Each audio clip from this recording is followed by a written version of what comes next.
Halo Tribuners, kembali lagi bersama saya Maureen Lumempo, jurnalis Tribun Manado. Saat ini di Tribun Podcast kita akan membahas mengenal beasiswa belajar tentang pembangunan berkelanjutan di Selandia Baru atau New Zealand. Nah, saat ini saya sudah mengundang narasumber kita yang tentunya punya pengalaman belajar di New Zealand langsung ya, di Selandia Baru. Oke, mungkin langsung saja ya kita kasih kesempatan Kak. Kalau kita sih sapanya Kak Levi ini. Yes. Coba langsung perkenalkan diri deh. Ya, selamat siang Tribuners. Nama Samuel Levi Opa, alumni dari Indonesian Young Leaders Program, si beasiswa yang tadi Kak Maureen bilang. Dan berangkat tahun 2022 kemarin karena mewakili salah satu organisasi lingkungan di Sulawesi Utara, namanya Sea Soldier. Jadi Sea Soldier Sulawesi Utara, dan aktif di Sea Soldier Sulawesi Utara sebagai pembina divisi edukasi. Oke. Yes. Kita panggil Levi ya. Levi. Ini teman lama sebenarnya. Cuman kita mau bahas mengenai ini, kita lihat di story aktivitas online di media sosial itu Levi sering sekali share berbagi tentang beasiswa ini. Sebenarnya ini beasiswa apa sih sebenarnya? Oke. Jadi beasiswa ini, Indonesian Young Leaders Program, sering disingkat inspirasi. Inspirasi. Jadi orang-orang mungkin masih belum tahu kan inspirasi kan gitu ada apa ya, DP makna dalam bahasa Indonesia. Cuman sebenarnya inspirasi ini singkatan dari Indonesian Young Leaders Program, program dari pemerintah New Zealand langsung. Jadi Kementerian Luar Negeri dan Perdagangannya New Zealand ini kerjasama atau apa ya, menyuntikkan dana lah ke organisasi di New Zealand namanya Union Aid. Nah, jadi Union Aid ini yang membuat program Young Leaders Program ini di beberapa negara di ASEAN, salah satunya Indonesia. Jadi di Indonesia dorang kerjasama dengan Yayasan Bakti yang ada di Makassar. Jadi program ini dari 2018 sudah mengirim pemimpin-pemimpin muda di Indonesia bagian timur untuk belajar pembangunan berkelanjutan di Selandia Baru. Oke, nih Levi kalau misalkan boleh tahu ini kalau dari Sulawesi Utara sendiri sebenarnya sudah berapa perwakilan masalah? Oke, jadi kebetulan kita juga merupakan perwakilan pertama yang lolos untuk beasiswa ini. Jadi program ini sudah ada dari 2018 teman-teman, tapi karena COVID ada satu angkatan yang hilang, jadi 2021. Jadi kalau tidak ada rekrutmen gitu. Iya, jadi dihitung ada angkatan 2018, 19, 20, 22 dan 23. Dan dari 5 angkatan ini kita angkatan pertama yang lolos dari Sulut tahun 2022, dan ada teman saya Gerard dari Tomohon lulus untuk tahun kemarin 2023. Tapi sebenarnya itu di Sulut sudah dibuka dari 2018 juga ya 2018 gitu. Sudah dibuka, tapi mungkin informasi belum sampai kan ke teman-teman di Sulut, atau mungkin sudah ada tapi belum tersebar luas. Makanya kita juga kayak berusaha sekali sama Maureen bilang tadi, share-share soal beasiswa ini supaya banyak teman-teman anak-anak muda di Sulut boleh mau coba daftar. Oke. Nah, memang kalau beasiswa, apalagi beasiswa di luar negeri, siapa yang enggak mau kan begitu. Tapi sebenarnya apa sih DP manfaat mengenai ini beasiswa di New Zealand ini, di Selandia Baru? Oke, jadi beasiswa ini dia kayak tadi orang bilang fokus ke pembangunan berkelanjutan, Kang. Jadi tujuan itu ya. DP target sebenarnya mau memfasilitasi pemimpin-pemimpin muda di Indonesia Timur itu untuk lebih bertambah dorang kapasitas sebagai pemimpin, dan lebih dalam mempelajari isu yang dorang dalami sekarang. Misalnya kalau kita isu lingkungan di lewat Sea Soldier, kita bakal banyak belajar soal isu lingkungan ini, ketemu expert di bidang lingkungan yang ada di New Zealand. Dan yang kita paling ngerasa, kita bukan cuma dalami kita isu yang lingkungan tadi, tapi boleh banyak belajar dari teman-teman yang lain yang punya isu berbeda-beda juga. Oke. Berarti kalau aktivitas di sana itu seperti apa pembelajarannya? Oke, jadi torang ini kerjasama sama kampus di sana, namanya Auckland University of Technology Auckland University. atau disingkat AUT. Waktu kita pengangkatan ada 10 minggu kuliah di AUT. Jadi ada satu fakultas, jadi kayak torang pe fakultas FISIP lah kan kalau di Manado itu, torang belajar di fakultas itu selama 10 minggu tiap hari dengan topik-topik yang berbeda-beda. Jadi misalnya kita belajar soal kesetaraan gender, soal hak masyarakat adat, soal lingkungan, kesehatan, bahkan apakah kekerasan di rumah tangga. Jadi semua isu yang berkaitan dengan pembangunan berkelanjutan, apalagi pendidikan, itu sering torang pelajari sama-sama di sana. Oke. Nah, kalau untuk peserta yang terlibat di sana itu peserta belajar dari negara mana saja? Oke, jadi program Young Leaders Program ini sebenarnya bukan cuma di Indonesia, teman-teman. Ada juga teman-teman dari Filipina, dan sebelumnya itu ada teman-teman dari Myanmar. Dan untuk sekarang yang aktif ada Filipina dan Indonesia. Jadi kami itu beda tempat. Jadi kalau Indonesian Young Leaders Program di Auckland, di kota Auckland. Sedangkan teman-teman yang Filipina itu di Mindanao. Di Wellington, di ibu kota nya New Zealand langsung. Dan orang berasal kalau peserta dari Indonesia Timur, dan kalau teman-teman Mindanao itu dari Filipina Selatan. Filipina bagian selatan. Selatan. Nah, kalau kenapa beasiswa ini cuma diperuntukkan khusus untuk Indonesia bagian timur begitu? Iya. Ini banyak sekali Kang orang jadi tanya-tanya Kang. Kita sempat share-share di Instagram, dan karena banyak kenalan juga kan dari Jakarta, dari Medan, orang yang mungkin tertarik dan mau ke New Zealand fully funded lah gitu. Tapi memang program ini fokus untuk teman-teman pemimpin muda di Indonesia Timur, karena kalau mau dilihat pembangunan di Indonesia Barat mungkin sudah lebih maju dibandingkan dengan Indonesia Timur untuk beberapa tahun belakangan. Menurut dari program ini lebih fokus untuk mari orang tingkatkan yang di Indonesia Timur dulu. Jadi nggak tahu ke depannya Kang kalau misalnya mungkin akan dibuka untuk seluruh Indonesia, tapi untuk saat ini dia fokus ke Sulawesi, Nusa Tenggara, Maluku, dan Papua. Oke. Nah, Levi kalau tahu soal program ini, beasiswa ini dari mana sebenarnya pertama kali? Terus supaya mungkin dari teman-teman yang mau cari tahu juga bisa info dari mana dapatnya gitu. Iya. Ini menarik sih karena waktu zaman Covid Kang. Zaman Covid itu banyak sekali kegiatan-kegiatan online, dan kita bersyukurnya ada lolos di salah satu bootcamp online namanya Think Policy Bootcamp, volume keempat waktu itu. Dan apakah orangnya kita suka damba add ke teman-teman yang satu kegiatan gitu dong, di LinkedIn. Jadi lewat LinkedIn kita add teman-teman angkatan yang ikut bootcamp sama-sama. Dan setelah 1 tahun mungkin setelah bootcamp muncul di timeline informasi dari program ini. Jadi karena jejaring di LinkedIn ya. Networking di LinkedIn jatuhnya. Dan dia sebenarnya cuma share juga yang orang share. Tapi setelah ditelusuri dia juga alumni angkatan sebelum kita. Jadi tahun 2020. Dan ya mungkin sambil menunggu berangkat dia juga ikut bootcamp online. Akhirnya tabaku dapat. Dan bersyukur Kang, nggak sangka sih awalnya, karena kalau mau bilang pas baca Indonesia Timur sebenarnya tak pikir Sulawesi nggak masuk. Jadi ya KG cuman mungkin untuk teman-teman Papua, Maluku.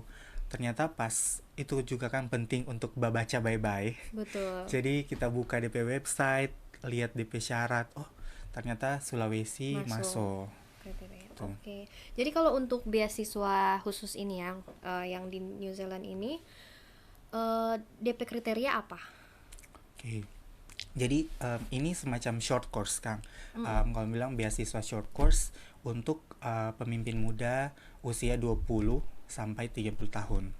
20 sampai 30 20 sampai tahun. 30 tahun. Terus syarat berikut, orang harus sementara tinggal di Indonesia Timur dan juga bekerja di Indonesia Timur.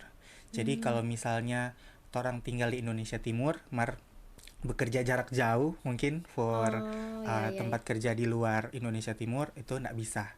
Sebaliknya oke. juga begitu, gitu dong. Jadi Mm-mm. um, intinya harus mewakili organisasi atau komunitas yang sedang di Indonesia Timur, Jadi semacam. memang betul-betul harus aktif, mau tinggal, kerja di situ, organisasi juga di situ Iya, ya di sebaiknya begitu. Indonesia. Mungkin ada teman-teman yang asal di luar Indonesia Timur, terus selama di Indonesia Timur karena bekerja, itu sepertinya juga boleh. Oke. Yang penting aktivitas utama apalagi kan mewakili organisasinya itu Yes, di Indonesia Timur ya. Indonesia Timur. Oke, nah Levi mungkin boleh cerita hal-hal menarik yang Levi dapatkan dari sana di New Zealand. Apalagi ini belajar spesifik ya tentang pembangunan berkelanjutan. Nah itu seperti apa? Oke, mungkin hal menarik yang kita boleh mau bilang sebagai mahasiswa lulusan apa Kang di Indonesia yang coba belajar di luar negeri, memang DP suasana kelas beda, gitu Apa dong. tuh? Kayak Beda bagaimana? Yang DP paling dosen-dosen kentara? kayak asik dang. Jadi Oke. dorang kayaknya ndak berasa dosen. Oh, oke. Jatuhnya memang sharing-sharing kayak sama torang sebaya. Mungkin ada DP budaya yang jatuhnya kalau torang di sini kayak sangat menghormati toh. Kayak ada gap begitu Oh, dang oke. antara Ada dosen dengan terasa gapnya mahasiswa. ya begitu jauh. Kerasa toh. Sedangkan di sana itu torang kayak sama. DP dosen dengan torang sebagai apa ya, peserta kelas waktu itu kayaknya ndak ada gap, akhirnya kayak mau mengemukakan pendapat enak, Oh, kayaknya oke. ndak berasa takut dang. Oke, oke, oke. Uh-uh. Terus DP diskusi-diskusi juga kalau menurut kita menarik soal isu-isu yang torang pelajari, dan sebenarnya yang kalau dari kita merasakan DP budaya di sana yang apa ya, kental begitu dong. Dorang masih pakai dorang pe bahasa Maori Bahasa Maori. di mana-mana. Jadi Oke. kalau mau dilihat apa yang kita rasa suka dan kita mau bawa ke Mm-mm. Indonesia, sebenarnya soal budaya, bagaimana orang menghargai, orang selalu mengingat dan mempelajari Kang orang pe budaya masing-masing. Apalagi memang Indonesia punya beragam banyak budaya toh, terutama orang di Sulawesi Utara, dan semoga ya boleh no orang lihat ke depan masih banyak anak-anak muda yang peduli dengan orang pe budaya di Budaya. Sulawesi Utara. Oke, jadi mungkin kalau dibilang banyak anak muda Indonesia justru mengeluhkan budaya luar begitu. Yes, Jadi yang Levi lihat di sana Selandia Baru justru dorang membanggakan dorang pe dorang pe budaya budaya sendiri begitu sendiri, ya. betul, betul. Oke, luar biasa. Nah, kalau untuk isu-isu mengenai lingkungan, kan Levi juga mewakili organisasi lingkungan dari Sulawesi Utara, si Soldier. Apa hal baru yang Levi dapat dari sana? Yang kita pelajari di sana itu bagaimana pentingnya orang mendata. Oh, Jadi oke. kayak Bagaimana itu mendatanya seperti apa? mendata misalnya orang di Sulut bikin bersih-bersih pantai. Oke. Nah, orang sering kali cuman angka sampah terus buang tuh sampah itu toh ke TPA lah, atau ada yang jemput atau titip di TPS terdekat dari orang tanpa beach clean up misalnya. Sedangkan di sana yang kita lihat orang-orang melakukan clean up, dorang data sampah yang dorang udah dapat, Betul. dan data itu punya power begitu Nah, dong. itu apa manfaatnya mendata ketika ya kita pernah juga sih melihat itu dan orang beach clean up kalau orang luar dorang tulis sampah apa yang dorang dapat Yes, begitu berapa kan banyak, ada berapa sampah kilo karet gitu. misalkan Mm-mm. begitu. Nah, ini powerfulnya itu di mana orang boleh apa ya, sebagai menjadi masukan ke pemerintah, terutama kalau misalnya oh ini sampah so begitu banyak, dan misalnya contoh dorang bersih-bersih pantai di pantai yang ada dekat restoran-restoran ini. Terus banyak sekali didapat sedotan plastik. Nah, Oke. itu boleh jadi apa ya? Kayak jadi masukan ke Hmm. pemerintah untuk membuat larangan stop produksi untuk sedotan plastik sekali pakai. Betul. Karena ini sebanyak sekali ini orang dadapa di pantai, begitu dang. Oke. Jadi Begitupun bukan dengan cuma sekedar sampah-sampah lain. bersih-bersih ya, Yes, betul. betul. Yang waktu lalu juga pernah kita beach clean up, lihat ini kenapa dorang mau sibuk tulis-tulis Hmm, data ya begitu. Memang banyak sampah karet, puntung rokok begitu. ya, Ternyata itu ya dampaknya begitu, powerfulnya mendata. yes. Itu hal yang Levi dapatkan dari sana. Mungkin ada Hmm. lagi apa lagi Levi? Soal budaya Selain atau apa? selain data, kembali kang kalau soal budaya yang tadi kita rasa dorang di sana cukup dekat dengan dorang pe alam. Hmm. Jadi kita belajar perkenalan dari bahasa Maori.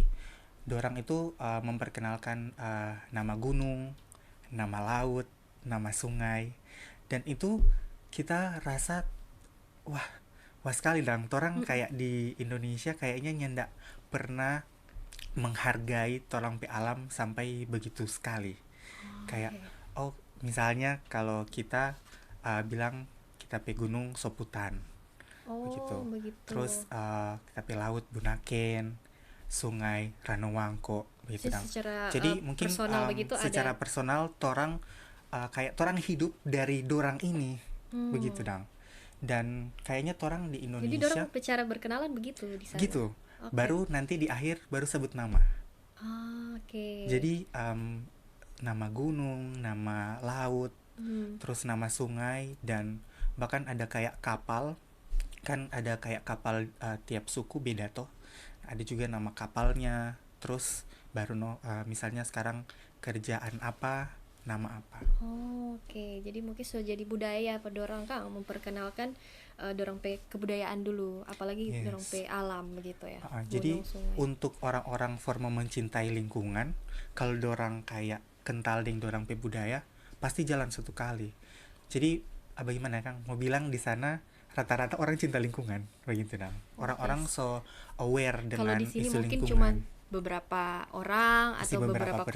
kelompok begitu ya. Kalau di sana sebagian besar lah Sebagian besar so aware dengan isu isu lingkungan lingkungan. begitu. Oke.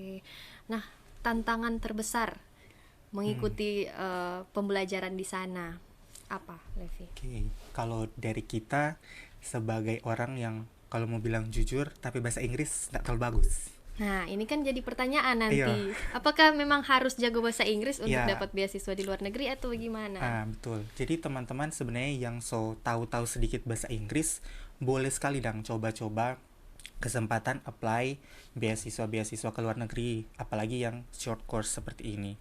Karena sebenarnya lewat pembelajaran ini torang pe skill bahasa Inggris akan lebih Yes, bagus begitu. lagi. Jadi jangan takut oh nanti so lancar baru mau coba-coba Hmm. daftar. Salah. Kalau dari kita mending dari sekarang torang coba-coba apply beasiswa-beasiswa Mm-mm. seperti ini. Dan sebenarnya kendala di kita karena bahasa Inggris bule apalagi apakah beda-beda dialek begitu dong. Hmm. Jadi mungkin untuk di New Zealand dorang pe bahasa Inggris kayak cepat dan agak kurang jelas dang kadang. Oke. Kan orang itu kayak dari kalau bilang ada sejarah dengan Inggris. Jadi Hmm. dorang pe bahasa Inggris ke British British begitu dang, Oke. bukan Ke American. ke Amerika yang kalau mau bilang orang di Indonesia mungkin banyak belajar bahasa Inggris Dari ke Amerika. Amerika pe bahasa Inggris. Oke. Seperti itu kendala pertama. Jadi kadang mesti ja memperhatikan dengan seksama apa yang dorang bilang. Kadang jaba kan Bertanya. dorang aman tuh kayak oh boleh ndak mau kasih plan sedikit itu cara Oh baca ya, cerita. dorang Dorang ndak mau masalah, dorang paham dosen-dosen di juga ya sana begitu. sangat mengerti dan bilang nih kalau terlalu cepat Hmm. begitu dong. Dan kedua mungkin Di sana. mengatur waktu mau bikin, jadi ada tugas kok atau Ah, setiap tiap habis kelas ada tugas, dan mau atur DP berbuat tugas dengan mau handle kayak ada visit-visit, kunjungan-kunjungan di sana dengan jalan-jalan. Oke, Itu betul. dong, Karena kalau mesti di atur sana aku nggak waktu. jalan-jalan juga Iyo kayak sayang kan. sayang dah begitu.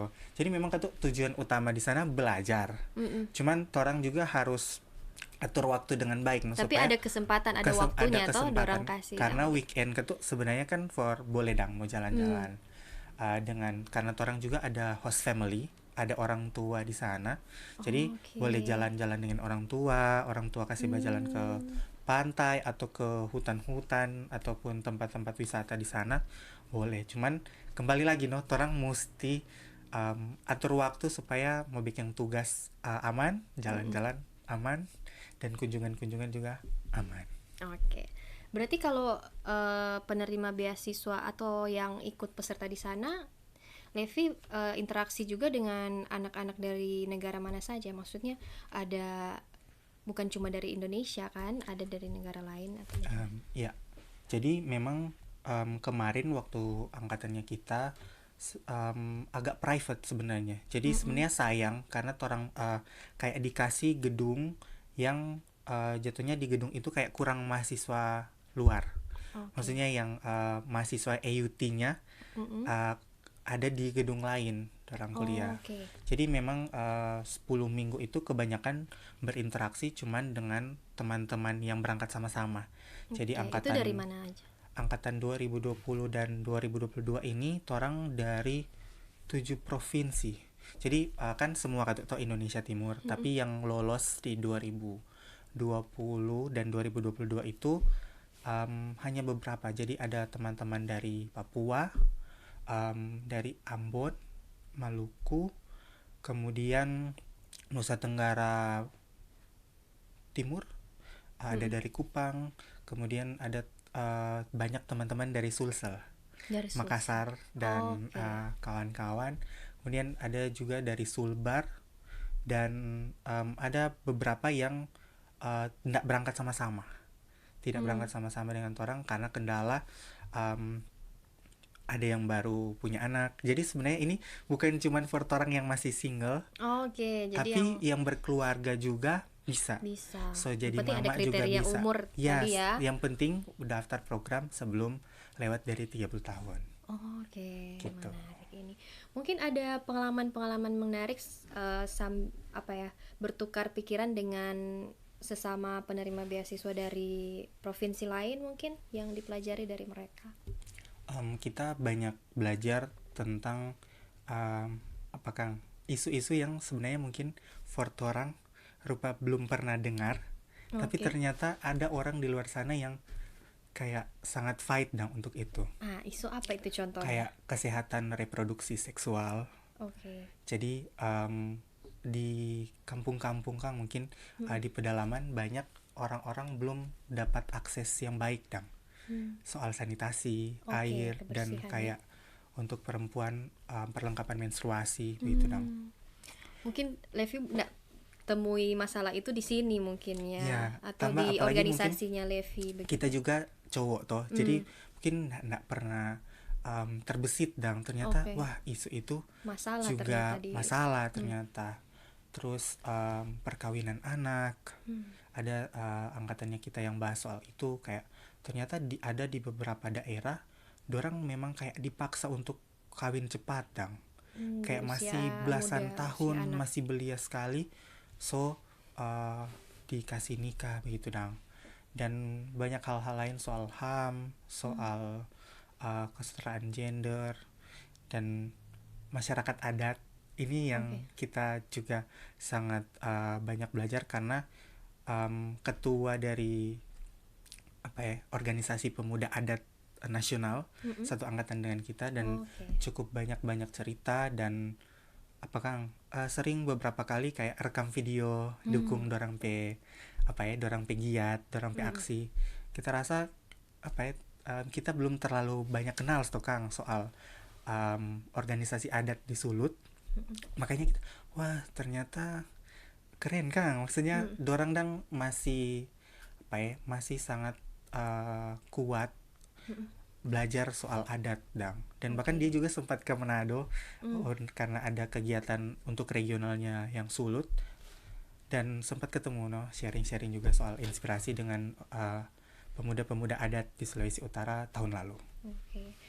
Karena itu ya, penerima beasiswa itu juga harus ada perwakilan organisasi begitu ya Ya, betul. aktivitasnya. Jadi orang Jadi nggak bisa berbagai mendaftar sendiri. berbagai organisasi ya, bukan cuma mengenai isu lingkungan seperti Levi Ya, begitu. jadi teman-teman yang punya organisasi atau komunitas yang bergerak di isu pendidikan, isu HAM yang berbau hukum mungkin, ataupun perempuan, kesehatan, politik, bahkan bisa sekali. Oke. Nah, setelah kembali dari New Zealand kurang lebih berapa lama itu berarti? Selandia Kemarin Baru. 2 bulan setengah, 10 minggu. 2 bulan setengah, 10 minggu ya. Apa yang kemudian Levi lakukan di apa yang banyak mempengaruhi tindakan Levi dalam berorganisasi kembali ke Sea Soldier gitu? Kalau dari kita sendiri sebenarnya yang mau disampaikan, kita banyak belajar untuk handle project begitu dang. Jadi bagaimana mau manage ini project buat benar-benar berdampak. Jadi mungkin orang sebagai organisasi sering bikin kegiatan di masyarakat, tapi orang kayak sekedar yang penting bikin kegiatan. Jadi mungkin setelah kembali dari New Zealand kita banyak belajar soal bagaimana orang itu harus berdampak ke orang-orang di sekitarnya orang, terutama lewat kegiatan-kegiatan yang orang lakukan. Orang juga lebih aware soal apakah hal-hal yang mungkin bikin orang nyendak nyaman atau bikin orang terganggu lewat orang kegiatan. Jadi mungkin orang kadang apakah orang ndak bisa mau kasih full orang waktu untuk orang kegiatan, padahal orang juga kayak harus memikirkan mungkin kan orang ada kegiatan lain atau ada tugas di rumah, terutama kalau kayak ibu-ibu rumah tangga begitu kan. Kayak orang kayak suka coba bilang Pak Ibu Pala untuk undang, tapi kenapa Kang ndak datang.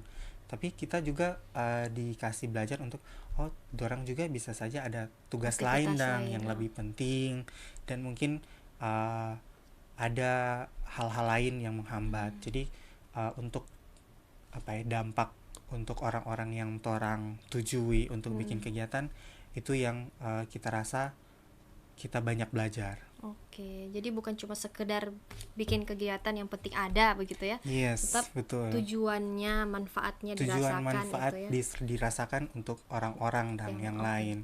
Kalau misalnya orang bersih-bersih pantai, bukan cuma sekedar bersih-bersih pantai, tapi apa DP dampak dari itu. Jadi boleh sekali orang ajak orang-orang di sekitar situ juga biar orang lebih aware karena takutnya contoh orang kasih bersih tapi orang-orang yang di sekitar situ nggak tahu DP dampak apa yang bagus for dorang boleh misalnya buang sampah sembarangan ulang di situ, kotor ulang begitu jadi kayak nyanda menyelesaikan masalah begitu orang mungkin suka sih mau bersih pantai, tapi apa yang orang lakukan jangan nanti terjadi lagi kotor lagi begitu. Betul. Itu sih yang jatuhnya kunci utama Kang yang kita pelajari di sana. Oke.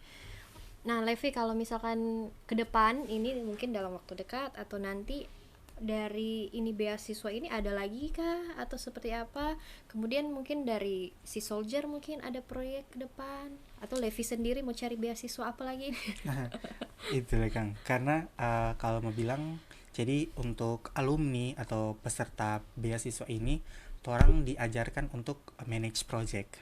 Makanya tadi kita bilang kayak kita kayak lebih baik untuk memanage project setelah ikut kegiatan ini, karena orang didanai untuk membuat action project lah namanya. Jadi proyek aksi di mana orang dengan orang komunitas. Jadi makanya orang juga ndak bisa mendaftarkan diri sendiri, karena dalam hal ini orang juga mau saat orang mau melakukan project, orang juga disupport oleh komunitas yang orang wakili. Tuh, jadi action project ini full didanai oleh Union Aid. Tapi memang orang harus membuat proposal, harus bikin rincian kenapa bikin project ini, berapa banyak DP biaya, siapa-siapa yang terdampak lewat orang project ini. Kegiatan Jadi itu ya. apa ya, kayak sedetail itu dang orang mempersiapkan untuk sebuah project.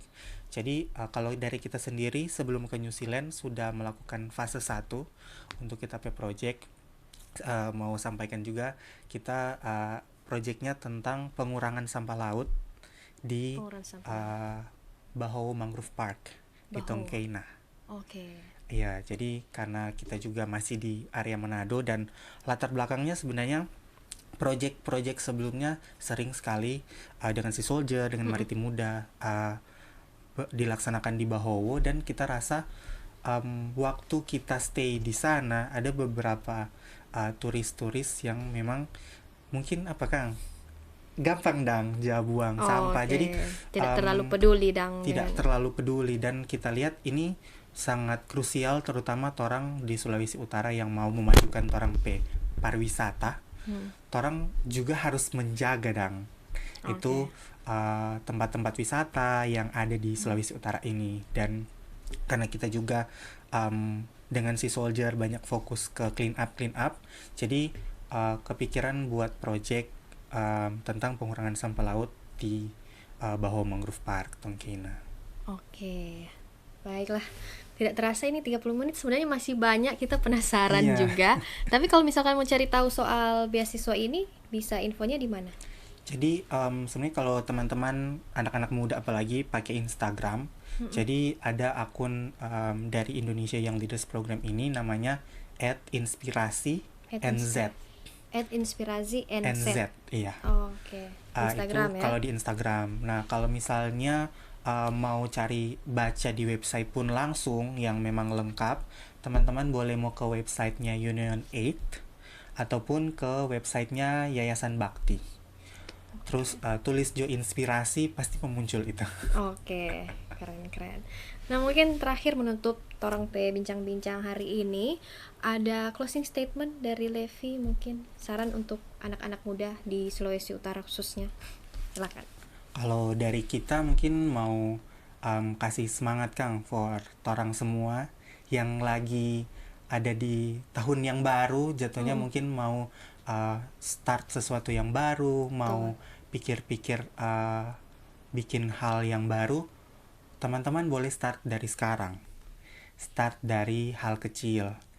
Jangan langsung kayak mau bikin sesuatu yang besar. Torang pelang-pelang Jo. Mulai dari hal-hal kecil, yang penting torang start dari sekarang. Dan jangan takut untuk gagal, karena pastinya kita pun ada bersyukur lolos langsung di satu kali coba, tapi banyak juga teman-teman yang berkali-kali coba and then lulus begitu dang. Jadi kalau dari kita untuk teman-teman anak-anak muda di Sulawesi Utara sekarang ini, jangan takut coba kesempatan yang baru, kayak cari-cari beasiswa. Sekarang pun mungkin untuk teman-teman yang mau kuliah luar negeri, LPDP juga baru buka, AAS mungkin sudah mau buka juga. Dan Kang, jangan jenuh-jenuh untuk coba hal-hal baru. Betul sekali. Jadi memang kalau mau niat cari pasti mau dapat Kang, betul ya. Sama yang Levi bilang dari LinkedIn ternyata ada. Dari LinkedIn banyak kesempatan sebenarnya. Kalau nggak dicari nggak mau dapat. Betul. Oke, Tribuners, demikianlah bincang-bincang kita di saat ini. Terima kasih Levi sudah datang ke Tribun Podcast. Maureen. Sukses selalu, sehat selalu. Amin. Oke, sampai jumpa di Tribun Podcast lainnya. Bye. Bye. Dadah. Dadah.